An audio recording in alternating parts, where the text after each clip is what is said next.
Good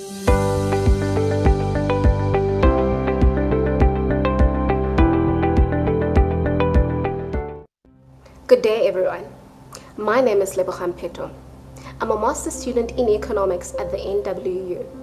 It is my honor to welcome you all to the 2021 Northwest University's Race Awareness Week.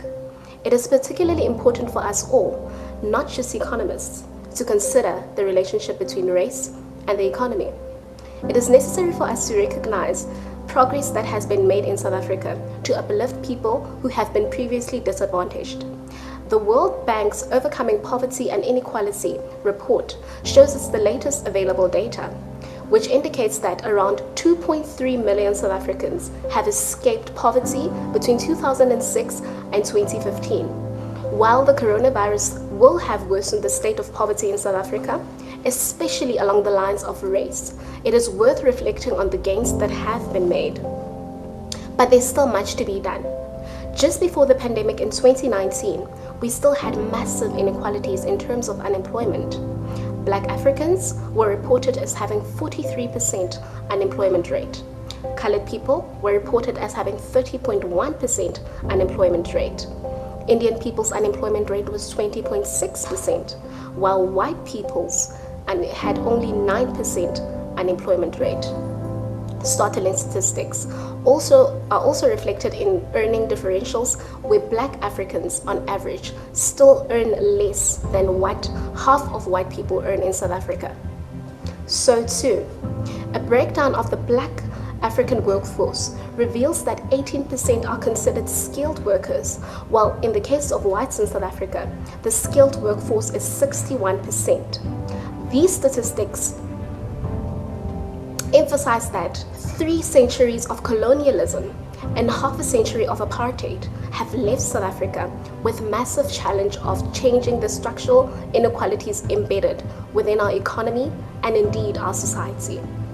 One of the main reasons for us hosting these cross-curricular events during RAW is to augment our learning outside of the classroom.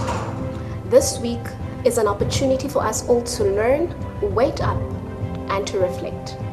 We encourage everyone attending this session to acknowledge that as a community that encourages intellectual discourse, that we need to ask the hard questions, but that we always remain respectful. That we push to understand better, but also know when to listen better. That you embrace being comfortable with the uncomfortable.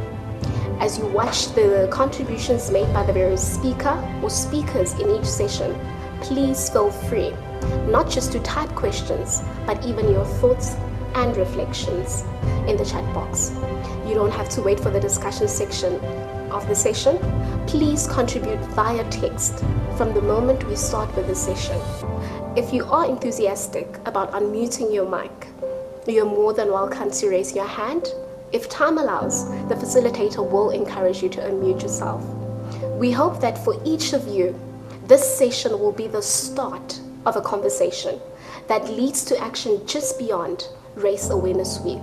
In closing, the patterns of race representations as well as gender and class demonstrate the longevity of racialized hierarchies of privilege in our country. Approaches to regulate, stimulate, and steer the economy are critical matters to contemplate as a university community embedded within broader South Africa. We look forward to your engagement. Enjoy. Geniet het. Itumele. Lethabeng le rona. Hello, everyone. My name is nwu-pukke. I am one of the facilitators for this session on the land reform discussion as part of Race Awareness Week at Northwest University. As I said, so I'm not facilitating alone. I'm facilitating with a colleague, Elmien. Elmien, could you just maybe unmute yourself and perhaps just allow the video so that we can all see you. So yeah, so Elmien and I, everybody, will be your co-facilitators. I am a lecturer at Northwest University Faculty of Law, and Elmien is an attorney at the Legal Resources Center, an NGO that provides legal services in South Africa, very, very well renowned, and it's been there for decades, and they've been doing amazing work over the years. So I would like to perhaps begin by letting you know how we'll proceed with this discussion, and then I will introduce members of our panel, the two speakers, and then we'll have a discussion. So what I just want to emphasize, guys, is that is a conversation on issues race-related in South Africa at this time. There is no doubt that they are paramount and in my view, really most important. And particularly, I think, in the context of our own university, the fact that it's a university that came out of a merger from a history that is about two different races which were really apart and coming together and being merged into Northwest University. We know that we still have to do a lot of work in understanding in each other and figuring a way forward. So how we'll proceed with today's discussion. I just want to say at the outset that this discussion is being recorded, and the recording thereof will be put on the NWU YouTube site for you to be able to go back to when you need to.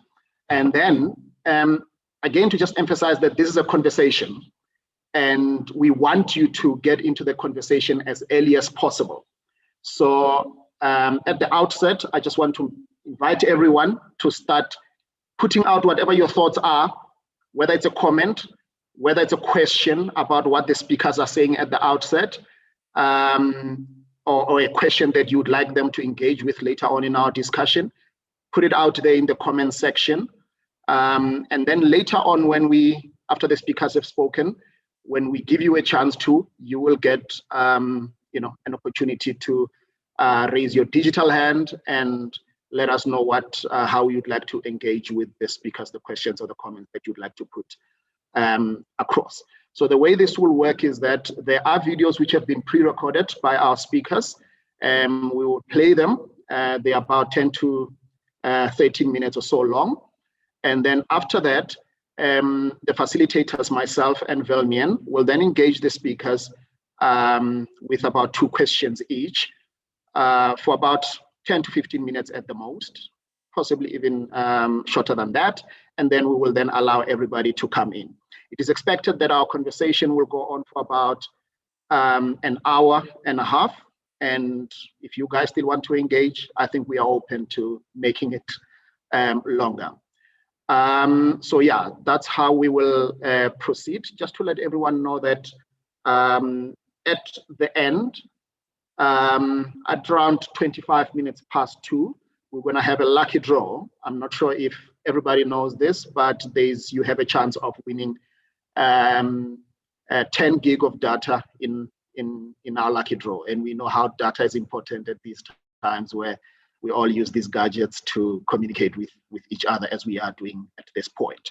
All right, so that being said, I think that we are very lucky to have 2 distinguished speakers, one a legal academic and another an economist, but both of them both academics, and both of them have been in the public spot engaging with South Africans and even internationally on the future of land reform in South Africa from the perspectives of economics and from the perspectives of law. And importantly for me, from the perspective of what is just going forward, what justice demands for us to sort out, to see what the future holds. So that being said, I'm going to introduce our speakers. I'm starting with Professor Wandile Sihlobo, who's the Chief Economist of the Agricultural Business Chamber of South Africa, AGBiz, and is also an author of Finding Common Ground, Land Equity and Agriculture. Prof. Sihlobo was appointed as a member of President Ramaphosa's Presidential Economic Advisory Council in 2019 and is advising on matters of land reform there. Professor Elmien du Plessis is an associate professor in the Faculty of Law at Northwest-University, so she's a colleague of mine in the faculty, and she holds a BA International Relations LLB and LLD from University of Stellenbosch. She is an NRF nwu-pukke grant holder, and she's interested in property law issues, especially land reform context, and has published numerous articles and chapters in this area of the law. So I'm going to ask the technical team now to proceed to play the 2 videos, and then we'll then get into our discussion. Thank you. We start with Professor Sihlobo's video. Has been on the land reform debate for quite a while now. I mean, starting from 1994, we've been on a land reform discussion, and in various intervals over the years, the debate gets heated up, and then for a number of years, it gets to quiet up a bit. But I think the bottom line, or the important point maybe to get across, is that since 1994, one of the important things that was put up in the during the inception of land reform and the policies of the ANC was that, you know, they needed to achieve about 30% or so of the transformation of land. That's from 1994 and within the next few years from then. And if you look when that percentage was written in the Ready to Govern document, and the progress that we have made over the years as a country in as far as land reform is concerned, the number did remain disappointing. We have pretty much as a country failed to actually be able to make progress onto that. But obviously, we also have a challenge of poor statistics in as far as land reform is concerned in South Africa. We do not really have a sense of saying, okay, how far are we now compared to that 30%? Going forward, what needs to actually happen for the next couple of years. So there remains all of those issues with the data quality on that end. But obviously, we've done some work at the University of Stellenbosch with the likes of Professor Johan Kirsten and many people, and we believe that there has been some bit of progress on land reform than people typically make it to be. I mean, if you look at the government numbers, they would say something that, you know, land reform government has managed to move roughly 9% or whatever the numbers are on that range. But the numbers that we do have at Stellenbosch, they are around 21%, which to a certain extent shows that there has been some bit of progress in as far as land reform is concerned, but obviously not an exciting level of progress where we could say we have reached 30%. And considering that the 30% number that I'm talking about, this is the number that was set way back during the dawn of democracy. So we haven't been pretty much able to walk into that. But also, I mean, there are people who will ask, why are we still so concerned about land reform and all of those things into this till this day? And I think we need to understand and to think about land reform not only just as a political tool that is used by the ANC or whoever is governing, or EFF or whatever people might say, but we also just appreciate the history of South Africa. We obviously have a regrettable history as a country. And if we consider the land dispossession of the 1913 and the very painful policies that were put in place over the years for many people, particularly Black South Africans, excluding them on economic opportunities. And there are a number of some of the losses that they experienced. If you read the new book, Land Matters by Thembeka Ngcukaitobi, where he makes the cases around the cattle dispossession and many losses that were made. So it makes sense when we begin to think about some of these policies like land reform, as we are rebuilding the country and thinking about how do we ensure equitable access to land ownership, but also to economic opportunities in the country, which is why even in this day, then we're still talking about the land reform. And also the modern discussion literally centers around expropriation without compensation, but land reform is much more broader than that. Expropriation without compensation is one of the tools, as Elmien du Plessis will explain, is one of the tools that is just within the redistributional side of land reform, because we are dealing with land reform in 3 legs in South Africa: redistribution, talking about how do we ensure that we share the pie amongst as many South Africans as possible in an equitable way, but also dealing with land to say in areas that are in the former homelands, how do we ensure that land rights are extended to those people?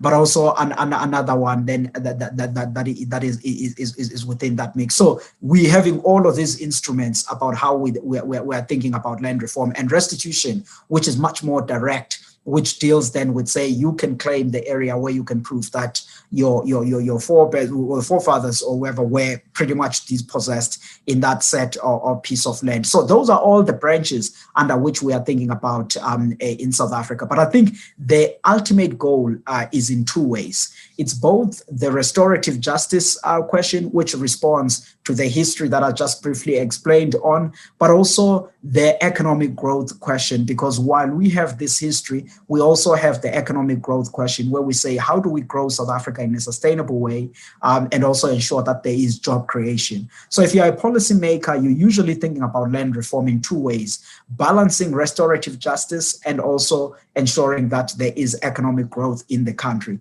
which is why even on policies that you get then to use on executing land reform, you need to be much more careful. And which is why some people like myself, for example, have been against tools such as widespread expropriation without compensation because of the economic effects that would have on the country and the stability. Because right now, South Africa is no longer the South Africa of 1913. We are linked to the global financial markets and the global economy, and also we need to act responsible in that way and not try to say we are empowering people and ending up making everyone poorer in the process. So there are all of those complexities that the policymakers need to work on and deal with the trade-offs of those things.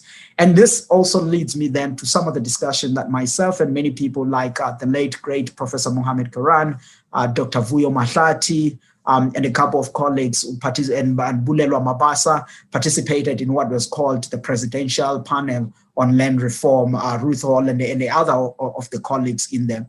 And what we were looking at in that panel was really to say, let's review the policies of land reform in South Africa. Let's see what has failed. Let's see how can land reform pretty much be addressed well going forward.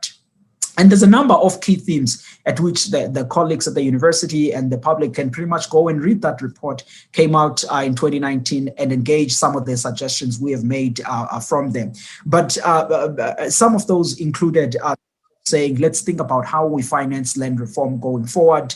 How do we think about investment so that whatever is done on the land reform side, it gets to be put in productive use so that the job creation story that I was talking about and economic growth is achieved in the process. But also we thought about the land reform fund so that we could be able to buy some land in the market. Many people and many South African investors can contribute to this fund that will be able to facilitate land reform in the process. But we also thought about things like the beneficiary selection criteria. There are studies coming out of the University of Western Cape. Ruth Hall worked with Tembela Gepe and did some good work, which showed that if you're thinking about who benefits on land reform, it tended to be Black men that are relatively affluent. Women and poor Black people were pretty much not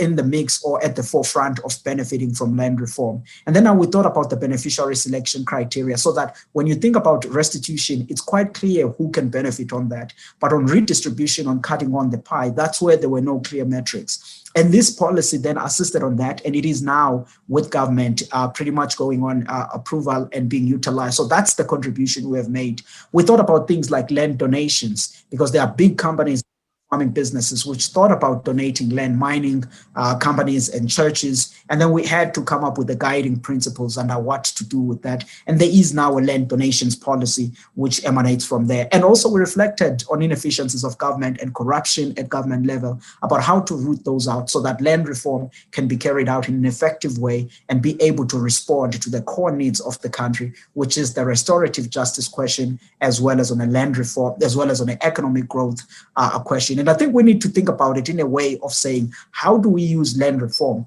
to grow the South African pie so that we can get as many people as possible participating in a formal economy. It's not only just a question of moving resources from white people to black people, because there you're not actually even growing the economy, you are changing the profile of the land. Now you need to say, how do you change the profile in a sustainable way by making sure that as many people participate in a sector, but also exploring what some of the land that government is having on its supply that is not fully utilized effectively.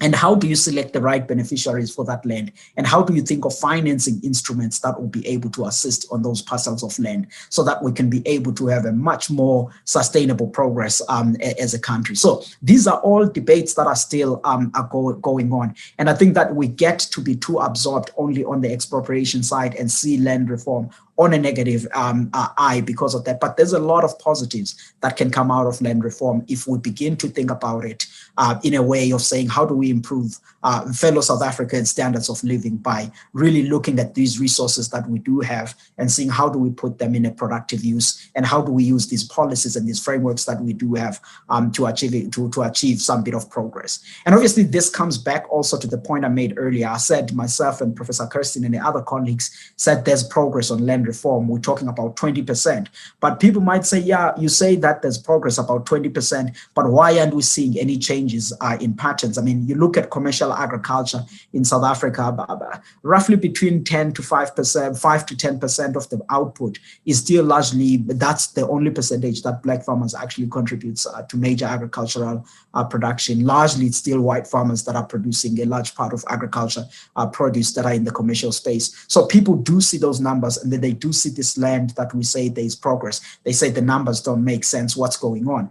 And part of the story is also the failure on a government or reluctance to transfer land rights to black beneficiaries that benefit on land so that they may be able to participate effectively on the agricultural economy, be able to borrow from the banks, participate effectively in the economy. So those are some of the debates and the discussions that are pretty much happening now to say, how do we extend land rights? How do we ensure that you select the right people? And how do you ensure that there is financing for those? But also to move land reform away from only being an agricultural matter. You need to think about land reform then now broadly, because there is land hunger in the urban areas where people really need spaces to be accommodated. And in South Africa over time, we've agriculturalized land reform, but I think it is much more broader than that.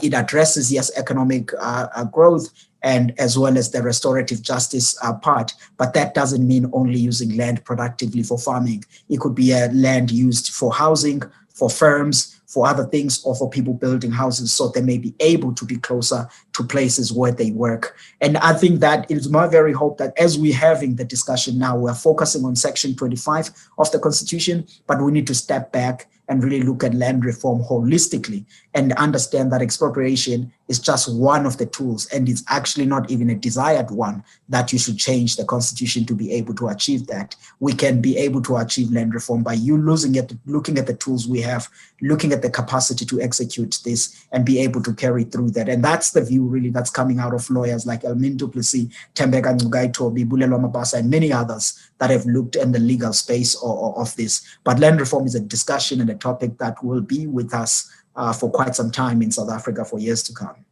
Thank you. When we look at the borders of our countries, if you look at the names on the maps in South Africa, you often see names like Notwane River next to a place like Dwarsberg. And when we look at all these names that the geography of our country shows us, it shows us that we actually live very intertwined lives in South Africa, although we might not know what these names mean or where they come from. And this is really what I want to talk about today, about land and land reform, and then the things that come up in the expropriation debate, which is where I'm fairly active in. I think in the early 1990s, we really tried to get away with, do away with all the legal restrictions that separated us as people in South Africa. But if you fly over South Africa and if you look at that cover of that Economist that we all know so well, we can see that we are still living predominantly separate lives. We live in our little corners. We don't really know one another. IJR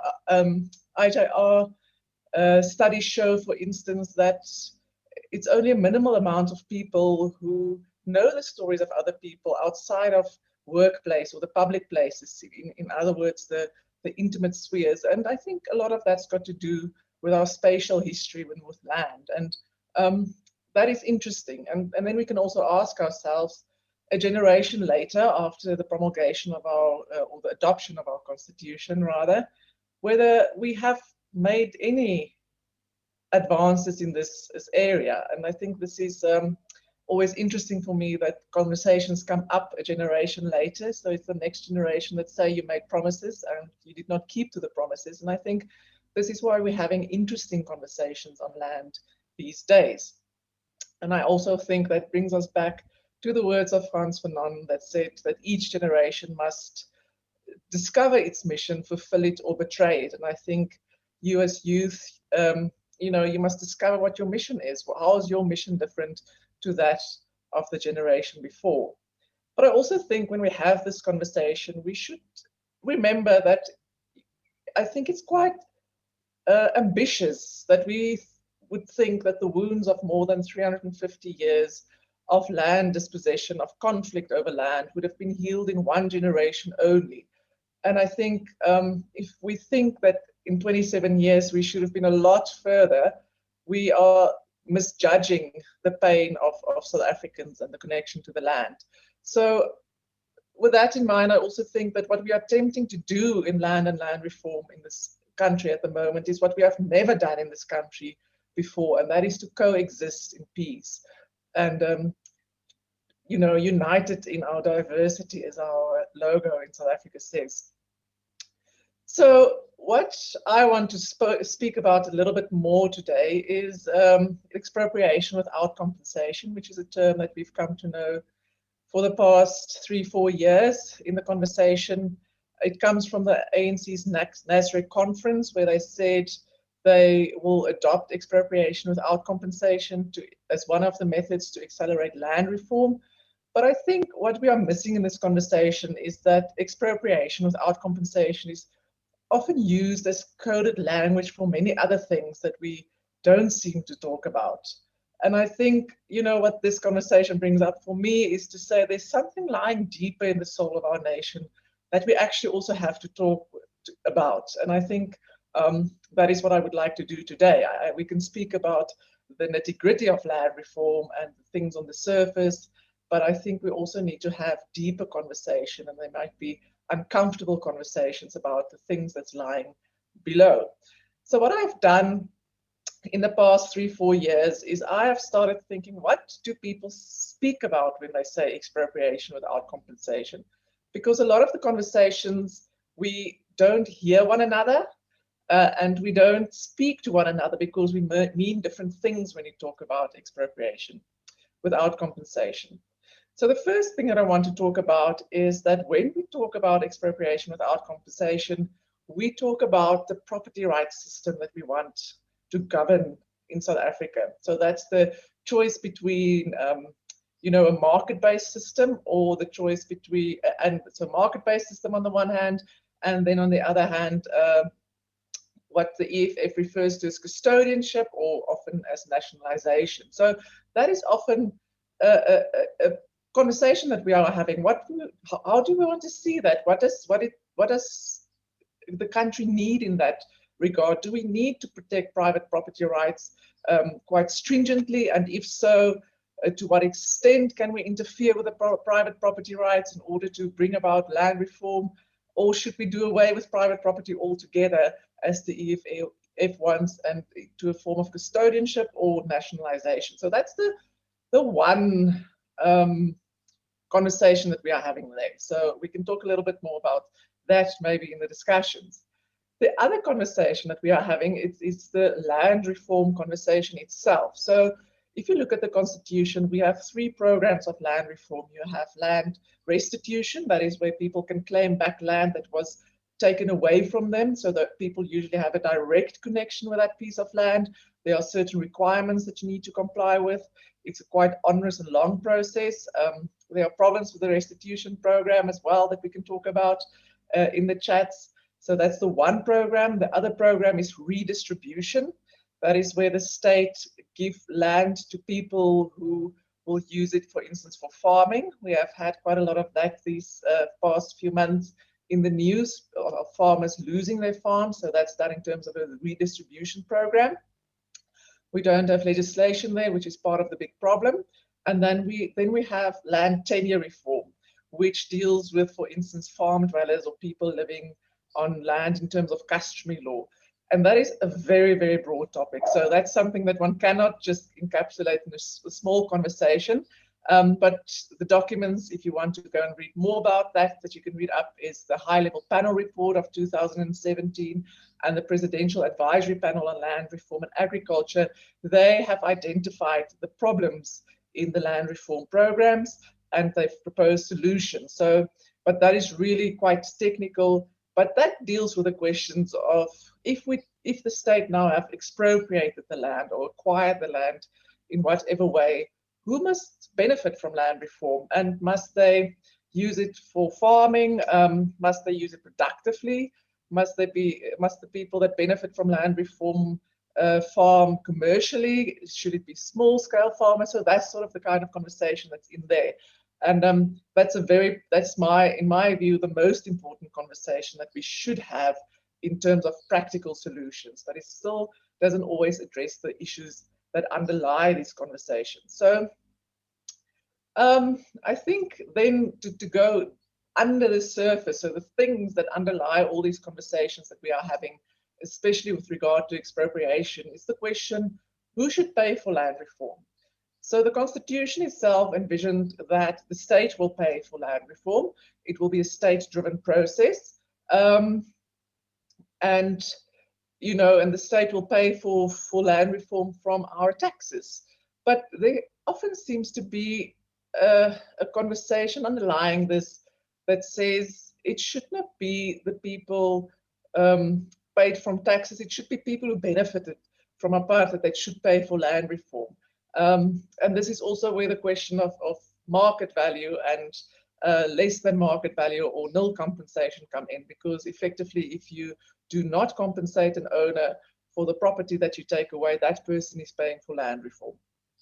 And then the question is, why should the farmer alone pay for land reform if people in urban areas also benefited from apartheid? So that's quite a dense and difficult conversation to have.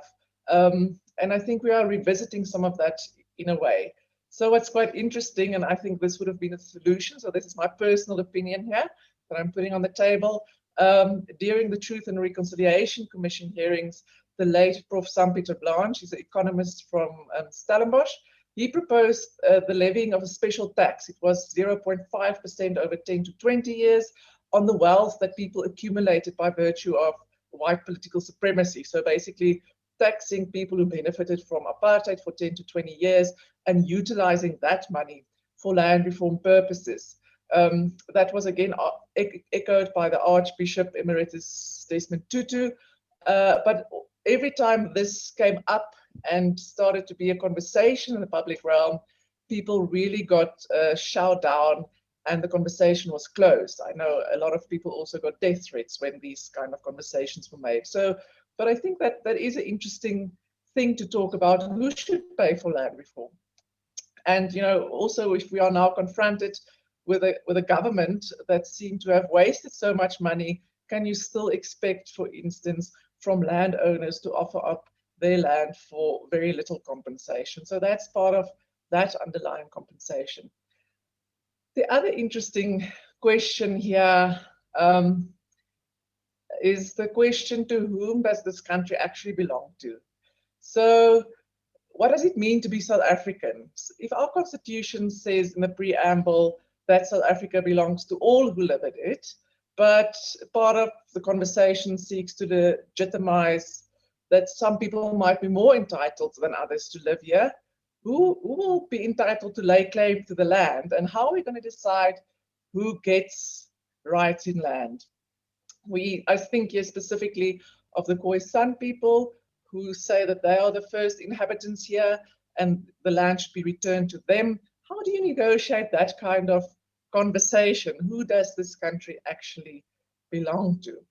There's also a very strong decolonial conversation that comes in here, with some of my colleagues having made the argument that the Constitution has entrenched and legitimized the patterns of colonial conquest at the expense of real indigenous people, and as such, the whole Constitution lacks legitimacy and should be repealed. So that's quite an interesting conversation if you look at the decolonial side, that if the Constitution is not based on land ownership of indigenous people, it lacks legitimacy. And then, of course, there's a very technical debate, and that's usually where I come in. It's a very legal, technical debate, so that's how I ended up in this conversation. It's the question of whether the Constitution should be amended to make for payment of compensation with for non-payment of compensation for expropriation and so on. And if the Constitution should be amended, how? I think I've got strong opinions about this, but where we are in the moment in this conversation is the Constitutional Review Committee process said, yes, the Constitution must be amended. It must make explicit what is implicit in the Constitution. In my opinion, that's a clarification more than an amendment. If you make it explicit, and I also think legislation makes explicit. I don't think you change a constitution to make things explicit. But be that as it may, the conversation we are having now that we hope will have clarity on at the end of May is this precise wording of how Section 25 will be amended. And bearing in mind that the mandate of that committee is very limited to make explicit what is implicit. But we also don't agree really on what is implicit. My interpretation is that no compensation is implicit, while some other lawyers disagree with that. So yes, this is 5 conversations that I think we are having at the moment that we can talk about. We can talk about anything else as well, because I think what is important is this land question is not going to go away. I have made peace with the fact that this will not be solved in my lifetime, but I think it's very important to start laying foundations for future generations to build on, so that they don't have to do certain things over again. But I also think in this process, you know, when we have these deeper conversations, such as who does South Africa belong to, or who must pay for land reform, it is quite a soul-bearing type of exercise, and it is terrifying to have these conversations. And I think we should also acknowledge that, but I think we should stay in the conversations. So what I would like to do today is I would like us to have these maybe uncomfortable, difficult conversations, and to stay in the conversations and to hear one another. And I'm very interested in hearing from you guys what you think. Thank you.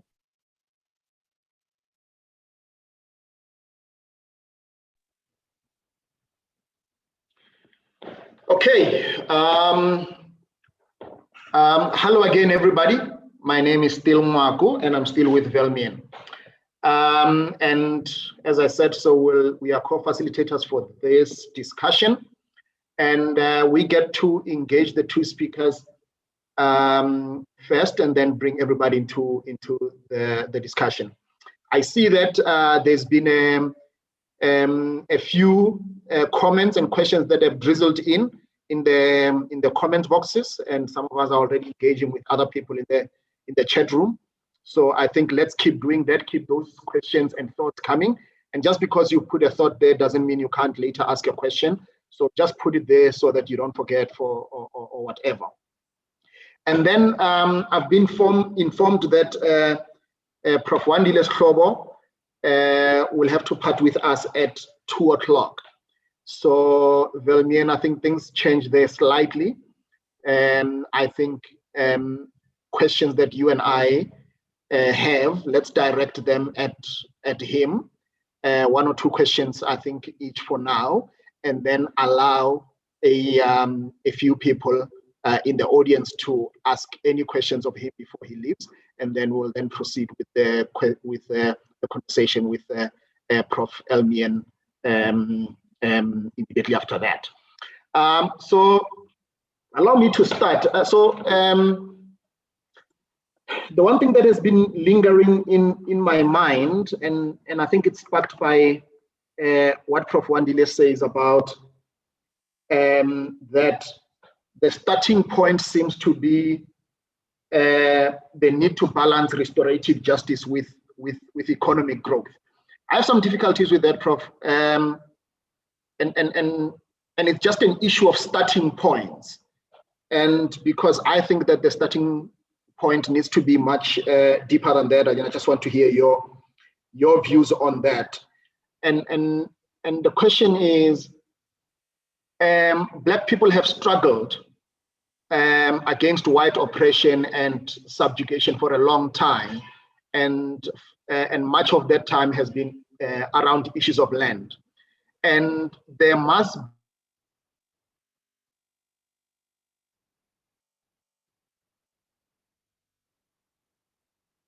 be aspirations that they have, what the future holds, right? And I don't know how you craft that in terms of what that aspiration is. So that's the issue of justice for me as a starting point, as opposed to the need for balancing being the starting point. And that for me goes into the issue of Section 25 of the Constitution. And I think both speakers are saying that possibly there's no need to amend this Constitution. And again, that takes us to the issue of the starting point. So the starting point in Section 25 of the Constitution is that protection of private property. In other words, protection of what white people already have. And for me, there is the foundation of Section 25. Is it not basically saying that the bosses will remain the bosses? In other words, white people will remain the bosses when it comes to land. I think that would be my question just for you to engage with. And then let's see. And then Elmien, what question do you have? And then I'll take a few questions from the audience. Sure. And in the interest of time, I'll share a very short and succinct question. I am interested to know from both the speakers what you think successful land reform would look like in South Africa. So what is the goal of land reform in South Africa? And it seems to me the government is not clear on that, but I wonder whether you are. And you mentioned, 30% as the goal of transfer of ownership at some point. Now, in the mining and the fishing sectors, we know that was the goal of transformation, just the transfer of a certain percentage of ownership. But it brought no transformation, not in the sectors, not in society. So, what in land reform, it's still a little bit more open. But what do you think? What would you say would be successful land reform in South Africa? What would that look like?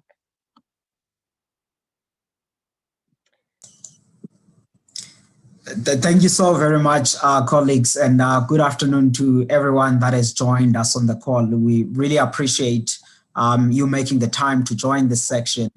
Mr. Mwako, thanks again for leading and chairing the session. I mean, these are all very difficult questions and very important questions. And I think my starting point in commenting on this, specifically starting on Mr. Mwako's point, is that obviously by training, I'm an economist. So when I am viewing and I'm thinking about land reform, and I know the fault lines of this, that I'm thinking about it in a somewhat slightly narrower way than it is. I mean, it's a complex subject where anthropologists have important points to make, historians have important points to make, legal perspective have important points to make and contribute onto that. And my remarks tends to be centered largely within the economic realm of thinking about this. And I'm prefacing this to come back to the points that you are making, to say you do see the argument for economic development and restorative justice, but you feel that so much pain even before 1913 was caused to the Black community, and there needs to be some bit of a redress in there before we can begin to think about the inclusive growth agenda going forward. But I think in that argument, acknowledging all of those as important issues and as right things to think about. I'm thinking more about land reform also now in the context of today in South Africa, because we are dealing or confronted with a situation where Black people are poorer today. South Africa is in an economic slump today. And obviously acknowledging our history, the question is to say, how do we make sure that there is some redress in a sustainable way, while at the same time, we're really ensuring that the economy is growing? Because I mean, let's face it, land alone is not going to be sufficient to change the economic conditions of Black people. It's about what do we get to do in that piece of land. And obviously what we get to do on that piece of land, as you rightly know, Mr. Mwako, needs some bit of investments and a number of things that actually follow through that.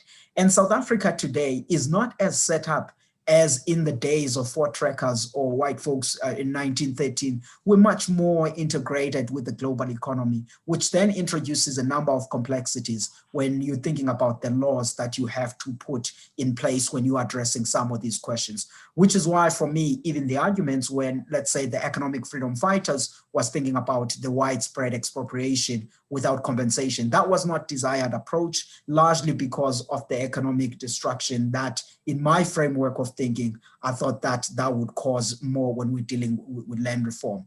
And obviously these justifications or explanation that I'm making up here is not to say land reform is not important, but it's just to say, let's think of sustainable instruments that would be able to address land reform while at the same time we pursue the real challenges that are confronting people. We have a rising unemployment, we have economic slum, and then land reform should be assisting us in that goal, while at the same time it responds to the very nature of its economic injustices. That's the framework under which that question was pretty much coming about. Not really so much dismissive, but saying let's think about it in the framework of the challenges of today.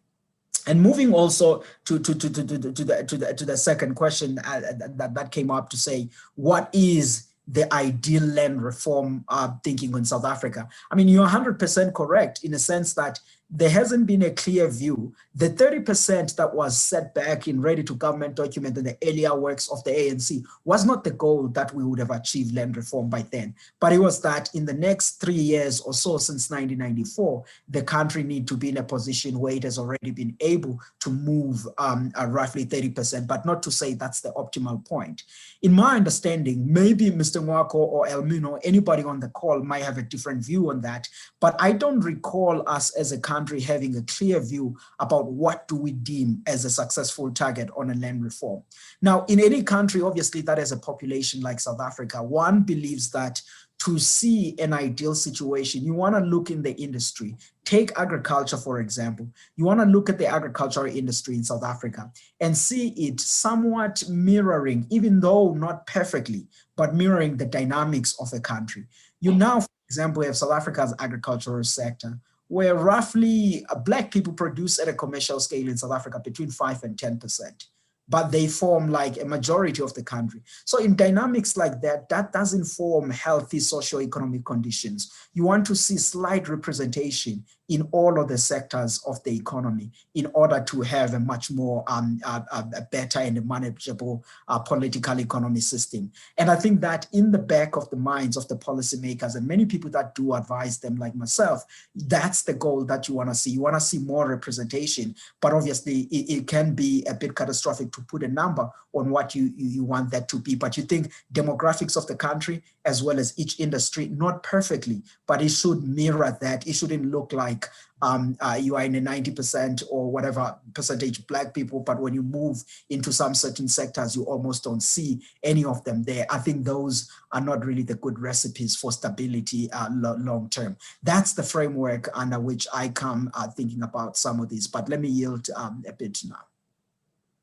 All right, thank you for that, Prof. Wandile. I'm going to just invite, please just raise your hands digitally so that we can see who has a question for Prof. Wandile Sihlobo. And then in the meantime, while I'm just waiting for you guys to raise your hands, I'm just going to read a couple of questions that perhaps he may shed some light on before he leaves. And just a couple.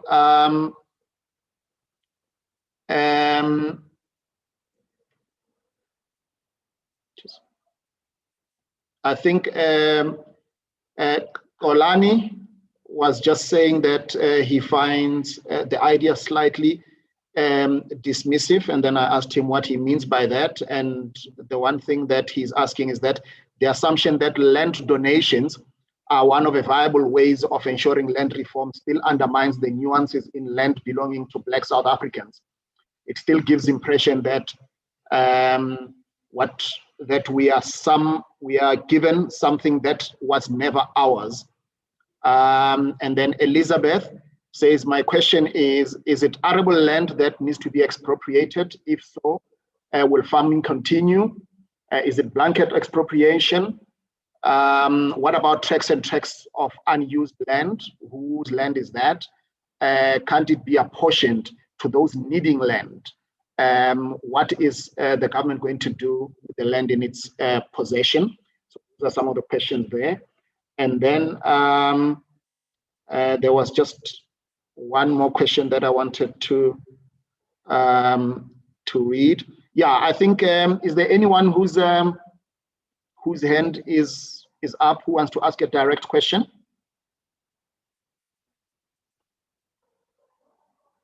Anybody with a question for Prof. Sihlobo? Okay, Prof. Sihlobo, you might have just seen some of the written comments and perhaps some of the ones that I've just read out now. I'm not sure if there's you want to just add something there. Thanks, Mr. Nwawe. I think what I could add on a debate, I mean, I'm just going to be speaking roughly on a number of ideas that you have touched on. On the point of land donation, I mean, I do understand the emotions that come into this land reform question, as well as the politics around it. But I think people need to also be sympathetic when they're thinking about folks that are running the country, because you are running a country, and South Africa is not just a black country or a white country. It is a country for everyone that is into it. So when policymakers run and think about these policies that they are putting in place, they're thinking more about long-term sustainability. Obviously, this is not to excuse them. There are some of the things where they fall short on. And this, I'm saying it, drawing back to the point about land donations being a thing as if white people owe black people something. The land donations policy was basically, and it comes out of the work that I was involved in, is specifically looking at the mining houses which wanted to donate some land, churches which own a lot of land in South Africa which wanted to donate some, as well as some of the other corporations. Now, there needed to be a framework under which will guide them when they are pretty much doing that. But also there are some of the other big farmers who are saying, okay, I do own thousands of whatever hectares, but I would like so and so that I know in my community to be able to participate there. There needs to be clear guideline on that. And that is not to be mistaken with the overall land reform policy. It's just one of the instruments that will be available under also redistribution, but not as an overarching thinking about the land reform space. And Elmien will delve into all of those instruments that we pretty much do have available onto that. And obviously there are a lot of shortcomings here. I saw in the comments people asking 26 years, why aren't we having better data? Why aren't we having people with skills and all of those things running a land reform? And obviously that speaks to the complexity, but I do think that the state also has fallen short. You've seen the news headlines of that. There hasn't been a good talent at the Land Affairs Department that has been able to assist into that. But also on the private sector side, private sector, in some of the instances, they've fallen short on coming onto the table and working with the state onto that. But ultimately, you know, land reform is a business of all South Africans, and it's up to all of us of ensuring that we do find a sustainable way of addressing it, not so much only out of our emotion, which is understandable, but really thinking about to say, we are building a country here. We want everybody to have a bit of a stake in here, and let's select people that can actually use land in a much more productive way. And it will not heal all of the wounds that people do feel on the past and the injustices that were done in the past. But that's the price of governing. You're making trade-offs for the sustainability of the whole country. You're not really going to be able to address every other thing that people feel are aggrieved about. And that's the reality of operating in these spaces. But I do hope that the session continues in a smooth and a successful way, and Elmien will really guide us in there. She has deep insight both in practice and scholarship onto this subject. Thank you. All right, Prof. Wandile, I understand that you'll be leading the discussion. But thank you very much. Yeah, thank you so very much for your input. We'll definitely continue the discussion, and please do check what the rest of the discussion went like on on once this is placed on YouTube, and we hope to have further discussions with you in future. Thank you so much. And then Elmien, it's now your chance, and Elmien and I are here, and we'll continue to engage you together with the rest of the audience. So Elmien, on the issues that I've already raised, the two questions raised by myself and Elmien, and some of the comments that you have been seeing in the chat box. What contribution did you make? Would you like to make at this point? I think I'm going to start with the question that Kona Nani asked in the chat box before I go to Wilmien's question. He asked, or she asked, when did land reform start? And it's quite interesting. I want to start with this question because it plays in the way that we see a property, which is what I'm schooled in my doctorate. It plays into questions like of how we see property. So land reform actually started already in the early 90s. The NP tried to do a form of land reform. So when they abolished some of the racial legislation, they said, okay, we now want to transfer, so upgrade the land tenure. So we sit with the Upgrading of Land Tenure Act at the moment that was promulgated by the national government still. And their idea was to give as many people as possible title deeds because they wanted people to have title deeds because they wanted to lay put quite a lot of emphasis on private property. And if more people could get private property, they could get away with this idea of, we can hold on to our own property because everybody owns property now. And that conversation also still comes through today, many of the conversations. So I think that's interesting from a theoretical point of view, maybe. How do we think about it? And then it latches onto Wilmien's question. What do I think successful land reform looks like? I think I can have an opinion, but I think we should have a discussion about this as a society, because there's quite a division in, especially the conversation on agriculture, whether successful agriculture will focus on more people, include more people, so more smaller scale farming.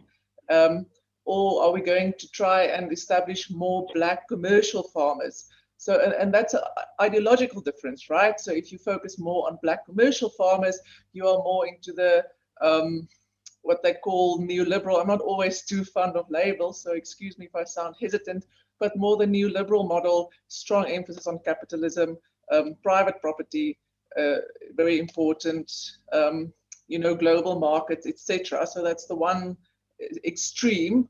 And then the other extreme is to say, well, as many people as possible must benefit. At some stage there was a policy. Wilmien will also know we're trying to get hold of all the policies at the department at the moment, which is really difficult to see how redistribution take place on the one policy. That's a PowerPoint presentation. It's the 1 hectare, 1 cow, 2 chickens. I don't know. It's very specific about the amount of animals that the state will give to you, in the idea that more people should benefit from land reform without it necessarily being commercial. Now, I think, so I've got a student that just graduated with a doctorate looking at small-scale farming standalone. Her studies found that small-scale farming without, for instance, a government grant will not help people. It will not ensure food security. Also because there's not really structures in place in South Africa to enable people who farm small scale a little bit more than just sustenance farming to get their produce to a market. So unless those kind of procedures is in there, I don't see large scale small farming really actually bringing food security in the country. And with food security, I don't only see commercial farmers making food and feeding us, I also see smaller scale farmers as part of the food security conversation, just to bring that in there. But there's an economist at Fort Hare, Prof. Oliver, now I forgot his surname, but Wilmien will also know his surname. And he sort of proposed something in between, like, it's some, in a sense, big commercial farmers, they can, in a sense, look after themselves. The government just needs to facilitate sort of markets and things, and then focus more on smaller scale farming to ensure that they can bring their produce to the market and actually also, make a living out of that. So, and I also just want to say, the statistics that I know of is 70% of farmers have a turnover, so it's not even profits to turnover.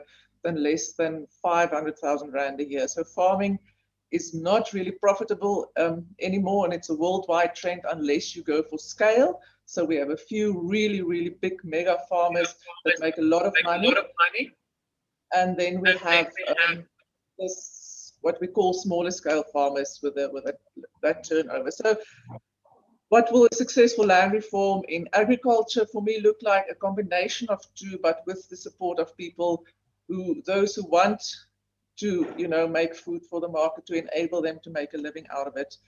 Also understanding that people might not only just farm, they might do farming to diversify the income.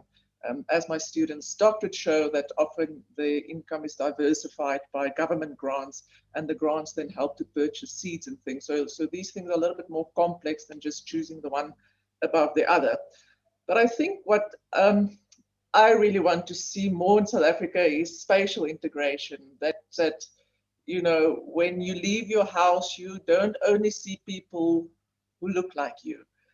You don't, in the neighborhoods that you move, you're not only confronted by people just who look like you. And I think that for me is more, and it's difficult to bring that conversation in land reform, because we often do housing separate from land reform, because housing is a separate government department. So there are also those intricacies. I see there was a question about the RDP houses as well.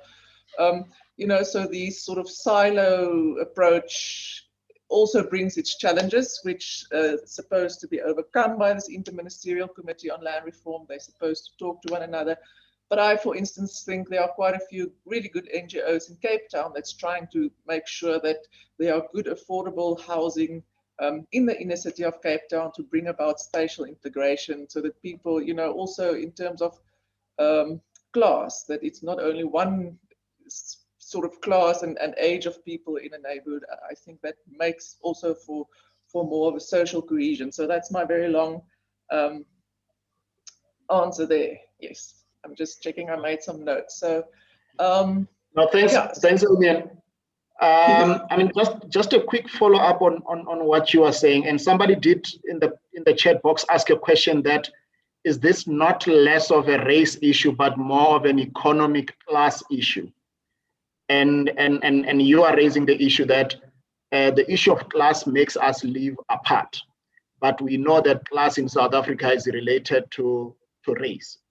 Right now in Potchefstroom, I live in a place, where there's not a lot of people who look like me.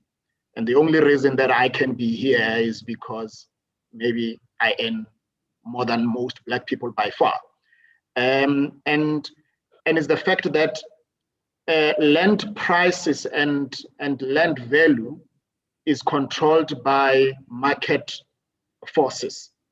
And market forces are aligned with ownership, and people who owned the land in the past continue largely to own it today. And is there a way to deal with that, to shift the idea of land being such an expensive commodity in a way that doesn't keep people out? And then, Elmien, do you have any follow-up before we hear from the rest of the audience? I won't have a follow-up. I'll move on to a different topic. So okay, yeah. No, I mean, do you want to ask any question? Well, sure. If I may, and I also saw in the chat someone mentioned a recent case in Limpopo where a Chinese company bought mineral-rich land from a community. So I wanted to raise this other race-related issue to do with expropriation that I think is kind of a blind spot in the conversation, and Elmien touched on it very briefly, but I'd like her to say more. So in my understanding, which is, I'm not an expropriation expert, but the expropriation process is actually a very highly regulated one, and it's kind of designed to protect private property, right? So I mean, this is the irony. When people hear expropriation, they think they're coming for white people's private property, whereas in reality, expropriation doesn't. It's not about. It's difficult. It's a regulated process. The people who are really vulnerable are most Black people in South Africa who still do not have properly protected property rights. So most of all the former homelands, most communal land is still held by the minister in trust, as we know. And I suspect the land in Limpopo that the person on the chat refers to is most likely also held by the minister. Now, Black communities are losing their land all the time to mining and other large infrastructure projects. The land is not being expropriated. They would be lucky if it gets to expropriation. The land is taken, often with the agreement of one or two individuals at the top, very often the traditional leader, and the ministers sign off on it. And it's extraordinary to me, I think, that the debate, the hysteria around expropriation is that, white people stand to lose their land overnight, whereas this is the reality for many Black communities at the moment, and it just fails to make a blip on the screen, even in this debate. And I think it's just a very big blind spot that I wanted to raise and ask Elmien to comment. Okay, and I think before Elmien answers, guys, we would really love to bring you guys to engage directly. So I really don't want to go to Elmien yet, unless until one or two people have asked a direct question. Is there anyone, the technical team? Do you see anyone who's raised a hand up?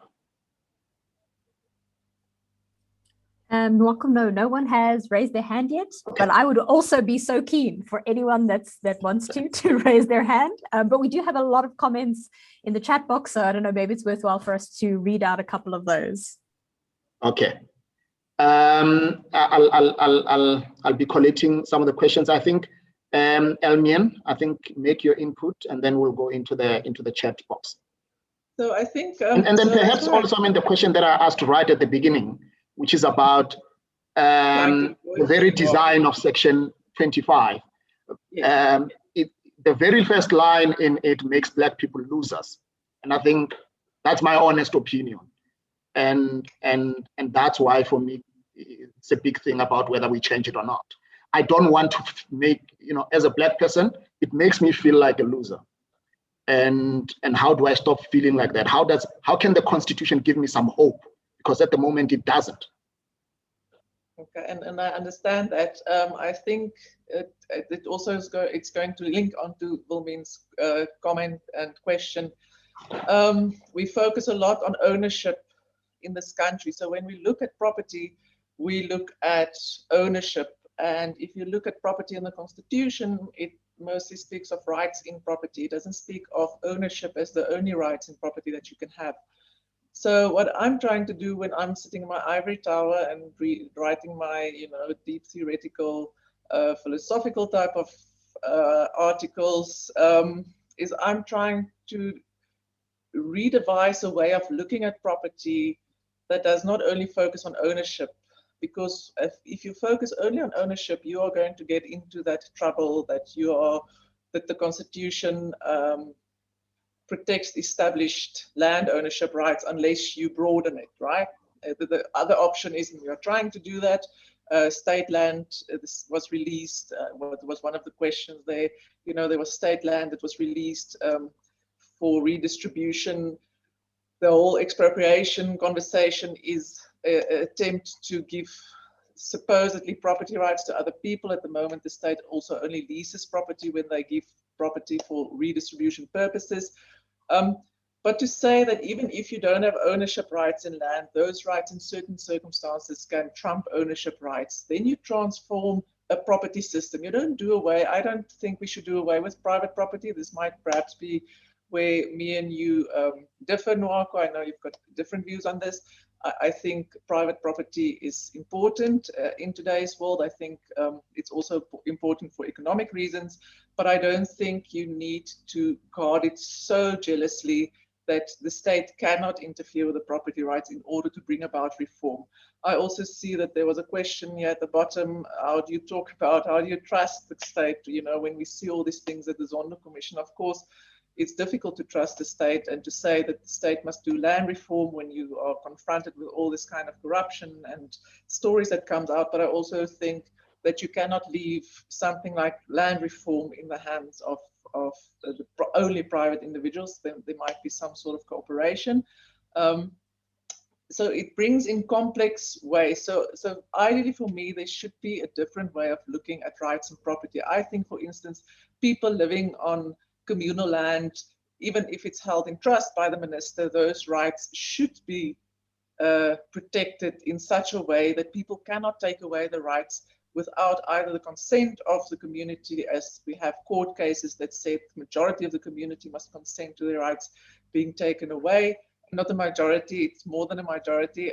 The Baleni case, there must be consultation, and it's not a mere 51% majority. People must agree with it. And that kind of view brings those kind of rights, makes them stronger, and they are also protected in the Constitution, right? So those actually customary law rights in land, they are rights in land, and they should also be protected in terms of a Constitution. They should not be able to take them away arbitrarily in terms of Section 25(1), and then it's also not be expropriated in Section 25(2). But we are having difficulty in various pieces of legislation to make sure that this sort of customary law rights are adequately protected in legislation, and that they are protected in a way that makes sense to people living in terms of customary law. So not in the sense, we've got different notions of what property rights or rights in property is. We've got the common law notion where I've said before, it's ownership, where the individual owner is protected very jealously. And then you've got customary law rights, that is rights that's held more on the basis of you being part of a social grouping, right? There are also strong rights. If you look at the house and the private kind of rights, they're as strong as property rights.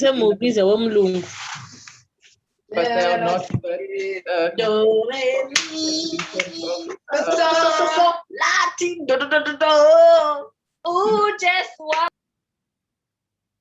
So sorry, I don't know if I should continue. So those are sort of my kind of thoughts. How can we ensure, rather than, that vulnerable rights are adequately protected? And there are examples of that in other parts of the world. That kind of view will normally fall within sort of a social democratic view of property. I think if I have to place myself in the conversation, that is where I would fall. I do think private property rights are important, not only ownership or rights in property, but that there should be some form of regulation of these rights to ensure that they are equally, as equal as possibly. Redistribution, blank inequalities might also not be possible. So, but at least more fairly than they are at the moment. I don't know if that answers your question. It's also a little bit more theoretical, but but that informs a lot of my other views that will come out. Okay, and I think we finally have a question from somebody in the audience. Dr. Mtiani, are you still there? Dr. Mtiani? Hello. Yeah, please ask your question or make your input, Doctor. Thank you very much. The question is, to what extent do you think Zimbabwe could be a model to South Africa in terms of land reform? I am asking this considering as you might be aware, Zimbabwe undertook the restorative justice route, but in the process, there were lots of socio-economic upheavals in that country that also spilled over to South Africa. And I was just wondering to what extent do you think Zimbabwe can be emulated or can be a model to address this issue of land reform in South Africa? And also if there may be other countries in Africa or globally that could be used as models of land reform in a way that is peaceful and in a way that doesn't foment violence and the loss of lives, that ensures economic growth, that economic growth is not tempered with during the process of land reform. Okay, thank you, Doctor. Anybody else with a direct comment? Okay. I think both, either of you, Elmien and Elmien, do you want to say something about Zimbabwe and lessons that can be learned from South Africa, not just for the negatives, but positives from Zimbabwe that could be learned in South Africa? Yeah, so I think the problem of Zimbabwe, so we are always, Zimbabwe is always used to scare us, and when we look at what's going on in our neighbor, I think it's more complex than just the land reform. What looks, at least from the outside and from what I hear from people from Zimbabwe, as a collapse. But I think what happened in Zimbabwe, what we should guard against, is that land reform did, in many instances, not benefit. There are some stories of small-scale farmers that benefited from land reform, but mostly the land reform benefited politically connected people, the elite. And I think that should serve as a big warning for South Africa. And I think Elmien at the beginning made the comment that we don't really know, we don't have a beneficiary. We were quite surprised that Wandile spoke about this beneficiary policy. We've got a draft policy, and I know that the state land that they are now trying to redistribute, they do on the basis of the draft policy. That, of course, from a constitutional perspective, nwu-pukke is somewhat problematic, because that policy, it's also not finally published. So that's sort of the kind of problems that we have with redistribution and land reform. The policies are often draft, they're not well published, they're not well known. So there's no clarity on when the state wants to redistribute land, who must benefit and who will get to decide who must benefit, because obviously there must be some sort of basis to choose who gets what kind of land for what purpose. If somebody just wants a piece of land for security of home and you're going to give them a big farm, you cannot then come back and say, but we gave you a farm you didn't farm. I know of instances like that happening in Northwest, where somebody said, I just want security, a place to build my home on, and then the government gave them a farm, and then the person didn't farm, and then they were upset because he didn't farm. On the other hand, if you give somebody who wants to farm a piece of land that cannot be utilized for farming, you set them up for failure. So those kind of questions, how are we going to identify land? How are we going to identify who must benefit from redistribution? That's not clear. And I think there's a big danger in that. And I think that was part of the problem in Zimbabwe that we should guard against. We also don't have a redistribution act that provides a framework for redistribution in which these policies operate, which should more or less indicate the same thing. Who can make decisions of redistribution? What must happen? Are we only going to give leases? Are we going to give 10-year leases with the option to buy? Are we going to transfer the land in ownership? We don't have clarity on that. And I think in the absence of clarity, it's really difficult to answer all these questions. And then in the back of the mind, it's always important to know that those kind of things make open the possibilities of, it's also difficult to call it corruption because there's no law. So nobody's breaking the law, but it makes it open for abuse. Are there any successful land reform? So there are parts in India where they've done land reform, often focusing on smaller scale farming. Again, that's an ideological difference between who do you want to benefit and what kind of system do you foresee, but they have done some successful land reform in India.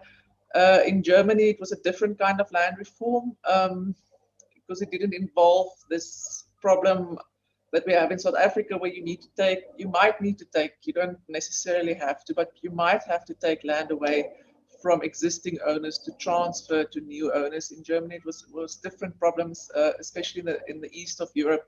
They also had land reform, but there it was land that was state-owned under communism that was given either back to people who the land was taken away from by the state, but there you only have the state involved. So the South America, there are a few examples. Mexico, there are a few good examples there. Again, it's not so new liberal focus, but it's not total socialism, communism that people might think. So it's somewhere in the middle. There are good lessons to be learned from that. And also in Brazil, especially with regard to to expropriation. They've done things a little bit, you know, the other way around in Brazil, and that is both a good lesson and a bad lesson in there. So, but I think what makes South Africa fairly unique, and similar things in Mexico, is where you have established landowners, often with large tracts of land, and in South Africa you have people who benefited from a very unjust system who own this land, and that land must be transferred. And then that question of how do you do it, because I can hear, and rightfully so, you know, a lot of anger at people who benefited from an unjust system is in a sense still benefiting. But how do you address the question? And this is for me where restorative justice come in. I also know people don't always agree with this sense, you know, that I think if you start retribution by just taking the land and not compensating it, it perpetuates injustices in a sense. And how do you navigate that? I think those are for me the really sort of interesting questions, and I don't have clear answers. Those are questions that I grapple with. So I also don't want to say that's what I think and that's it. I mean, I am truly grappling with this question of, you know, what can you expect from people? And the other thing that I often throw in, and this is what I've learned the past 3 years, is that 60% of the land was transferred after in our constitutional democracy, right? So that was done in terms of a democratic dispensation where supposedly things were a bit more fair, and not in terms of apartheid laws. So do you also include that 60%? How do you go about thinking about that? So I think these are, you know, difficult, and it's difficult also just to come up with a definite answer. I don't know if it helps to guide some thinking. Yeah, so thank you very much for that, Elmien. I think before we will close up the conversation soon, but I think we're going to come back to do that. For now, I think let me give the technical team time to announce the winner of the 10 gig data competition.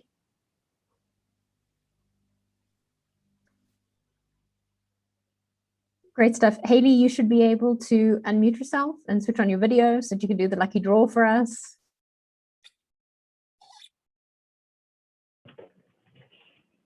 Okay, hello everyone. Sorry, can you hear me? Perfect. Okay, perfect. Okay, hello everyone. My name is Haley Potgieter. I am the SEC Legal Officer of the Potchefstroom campus and also the SLC Academics Officer. And I will be doing the raffle draw for today's session. So here I have all of the student numbers for everyone who has RSVP'd for the session. So I will just be randomly drawing one, and then I will read the student number for you. And then the Racial Awareness Week team will be in contact with whoever the winner was to then give them their prize. Okay, so here goes nothing. Okay, so the winner of today's raffle was Butle Chabalala. Apologies if I mispronounced that. And the student number is 374444816. So that's 374444816. Okay, perfect. Thank you very much, everyone. Have a fantastic day further. Thanks so much, Haley. Okay, guys, I think we are winding down to the end of our discussion. And let me just see, is there anyone who would like to say something? Question or any thoughts on the topic of land and race? Okay, and I think, okay, Elmien, you and I can make then our final, can give our final questions and inputs, and then Elmien can have a go. Let's start with you, Elmien. Sure, and I think I'm going to refer to one of the questions in the chat, which I think is an important one. So Susan Kutsie van Rooy asked, please help me understand why land that is distributed is leased and not transferred to people. And it's a very, very good question and a very controversial one. So I'll put it to Elmien, who may want to answer it. But I can tell you that I certainly think that it's hugely problematic.